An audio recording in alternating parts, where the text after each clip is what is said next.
রাধে রাধে। আজ আমরা শুনব শ্রীকৃষ্ণের এক অত্যন্ত বিরল এবং রহস্যময় কাহিনী। শ্রীকৃষ্ণ ও সেই রহস্যময় পাথর।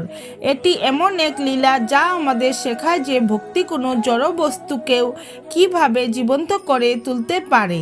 কুরুক্ষেত্র যুদ্ধের পর পাণ্ডবরা যখন হিমালয়ে পাদদেশে ভ্রমণ করছিলেন তখন তারা রাস্তার মাঝখানে একটি বিশাল কুচকুচে কালো পাথর দেখতে পেলেন। সেই পাথরটি এতটাই বড় ছিল যে পথ পুরোপুরি বন্ধ হয়ে গিয়েছিল। ভীম তার গদা দিয়ে আঘাত করলেন, কিন্তু পাথরটির একটি আঁচড়ও লাগলো না।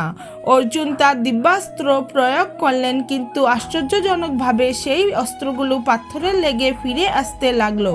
অর্জুন লজ্জিত হয়ে বললেন, প্রভু কৃষ্ণ, এই জড় পাথরটি কেন আমাদের বাধা দিচ্ছে? শ্রীকৃষ্ণ সেই পাথরের কাছে এগিয়ে গেলেন। তিনি কোনো অস্ত্র তুললেন না।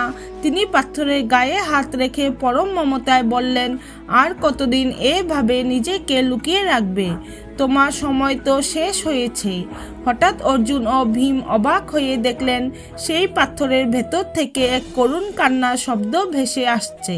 পাথরটি যেন মানুষের গলায় আর্তনাদ করে বলছে, প্রভু, আমি জড় নই, আমি এক অভিশপ্ত আত্মা। আমার অহংকার আমাকে পাথরে পরিণত করেছে। যতক্ষণ না আপনি আমায় ক্ষমা করবেন ততক্ষণ আমি এই পথ ছাড়ব না। শ্রীকৃষ্ণ তখন এই পাথরের রহস্য উন্মোচন করলেন। তিনি জানালেন এই পাথরটি পূর্বজন্মে ছিল এক অত্যন্ত জ্ঞানী কিন্তু নিষ্ঠুর পণ্ডিত। সে ভাবত তার জ্ঞান পাষাণের মতো অটল এবং সে অন্য কাউকে সম্মান দিত না। একবার এক আর্তভক্তকে সাহায্য না করে সে বলেছিল, আমার হৃদয় জ্ঞানের পাথরের গড়া, সেখানে দয়ার জায়গা নেই। সেই মুহূর্তেই তাকে অভিশাপ দেওয়া হয় যে যেহেতু সে নিজেকে পাথরের মতো মনে করে তাই সে পাথর হয়েই পড়ে থাকবে যতক্ষণ না স্বয়ং ঈশ্বর তার উপর দয়া করবেন।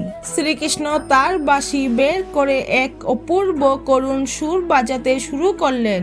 সেই সুরের স্পন্দনে পাথরের সেই কঠোরতা ধীরে ধীরে নরম হতে লাগলো।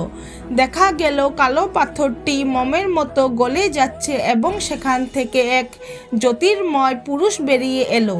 সে কৃষ্ণের চরণে লুটিয়ে পড়ে বলল, প্রভু, আমি আজ বুঝলাম কঠোর জ্ঞান মানুষকে মৃত করে দেয়, কিন্তু সামান্য একটু প্রেম ও করুণা মানুষকে নতুন জীবন দান করে। রাধে রাধে।